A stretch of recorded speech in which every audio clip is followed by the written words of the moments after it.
Senator Scott. Thank you, sir. Dr. Schaefer, good to see you here this morning. Thank you, Senator. I recently, on Monday, had a meeting with a lot of my guys in the fishery business, and my question really is very similar to Senator Ayotte's question.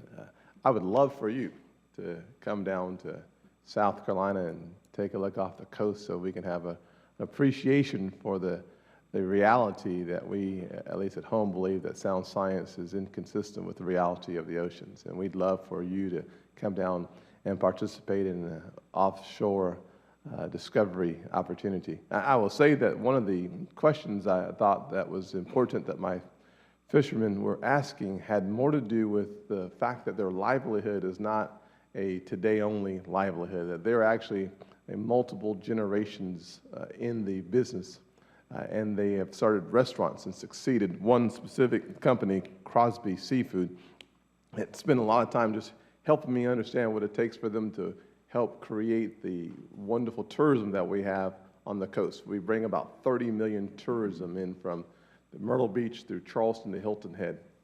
Much of our tourism is driven by our restaurants. We have been fortunate to be the #1 tourist destination in the world, Charleston, according to Condé Nast magazine, and part of that is because of the success of our restaurant business. There's a company, a restaurant, Husk in Charleston, #1 new restaurant in 2011 in all of America. They set their menus at midnight, and I'm not sure that if I have this exactly as they said it, but this is basically how it happens.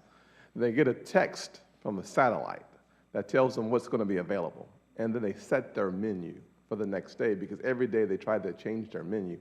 And there are certain things that you can't get during seasons. So March and April, it's very difficult to get any red snapper because of the limits. Also, in addition to red snapper, there's a grouper limitation, and they say that it's inconsistent with what's available in the ocean. So my question is, as we have driven our economy in South Carolina, especially on the coast of South Carolina, by tourism because of our restaurant business, which is then driven by what they find in the oceans, it would be very important for us to have an opportunity for you to come down and help us understand the process that you would take to uncover what sound science really needs to do in order to have a pretty good footprint off of the coast of South Carolina.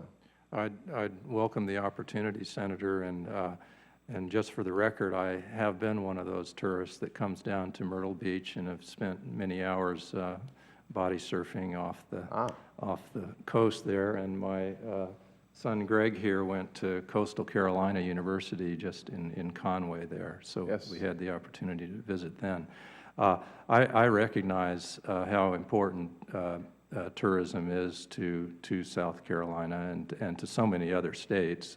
It's critical to the Gulf, it's critical to New England and the West Coast and Hawaii. And we want to make sure that we have resilient coastal resources, that we understand what we have, that we understand what the threats are to those resources, that we're doing the very best we can to ensure that with respect to fisheries, we know what is there, we know what the trends are and what the pressures are on those resources, and all of that requires this sound scientific foundation that you're referring to. We also, as you may know, Senator, have NOAA has the Coastal Services Center there in Charleston, which is the focal point for bringing information together about the status of our coastal and marine resources. And that's a remarkable facility in your backyard. On James Island, I've been there a couple of times, and it really is a great resource for us. The second question I have for you is really more of a comment as it is a question. You know, the President's executive order implementing a new national ocean policy gives NOAA responsibility over 130 items without any specificity, with new regulations or new regulatory actions or legal authority that's been spelled out. And so my real question is, one of the concerns that we have is that with that large footprint, without any clarity in the legislation, we find ourselves in a position where it seems like the federal reach would go beyond where it has been. It goes into our inland, our lakes and ponds, our rivers. I'd love to have your comment on what you see as it relates to building a policy that creates clarity and that the bureaucracy doesn't start creating legislation essentially by rulemakings and other issues. One of the challenges we have, well, it's both a strength and a challenge, that our the nation's natural resources and environmental laws have evolved over many years. And they have goals and objectives that sometimes overlap and sometimes compete with each other. And so we have the strongest network in the world for ensuring the viability of our resources. But at the same time, there's a tension there, and it's difficult at times to see the big picture and understand the interconnectedness of the various regulatory mandates and the impacts that they have in the real world on small businesses, large businesses, fishermen, and so on. I know you asked a complex question, and it's one that I'd be very interested in looking into and working with you on. I will say in general that I believe that a federal agency needs to be very careful anytime it takes a step to enhance or institute a new regulatory program. You need to understand the impacts of that.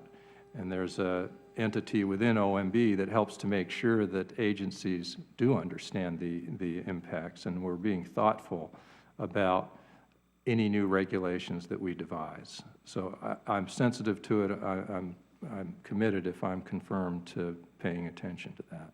Well, we hope to have the opportunity, if you're confirmed, to work with you on what we would define as a federal overreach and define some limits on how to gather the information in such a way that it makes it all work together and creates connectivity without the federal government becoming in charge of what we believe is important to remain in the hands of states and local jurisdictions. Thank you, sir. Yes, sir. Thank you.